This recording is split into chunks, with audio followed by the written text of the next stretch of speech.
Ассалаумағалейкум, қалайсыздар? Бүгінгі қозғалатын тақырып ИП мен ТО-ның айырмашылығы. Екеуінің қайсынан бастаған жөн?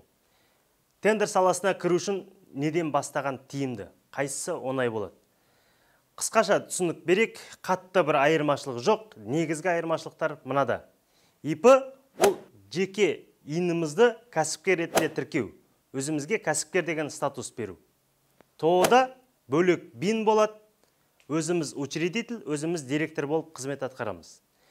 Және өзіміздің үш серіктес құрып, үшеуміз долямызды жазып қоюға мүмкіншілік бар. Бөлек бин алып, және заңды тұлға ретінде тіркеп қоюға. Және өзіміздің долямыздан шығу үшін толықтай сатуға мүмкіншілігіміз бар. ИП-да біз жеке кәсіпкер ретінде болғаннан кейін, және өзіміздің долямызды, негізгі үлесімізді, опытымызды сата алмаймыз.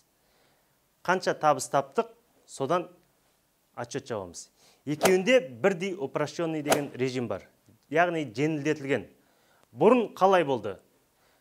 6 айдың ішінде қанша табыс таптық, содан 3% налог төлейтініміз. Қазір налог төленбейді.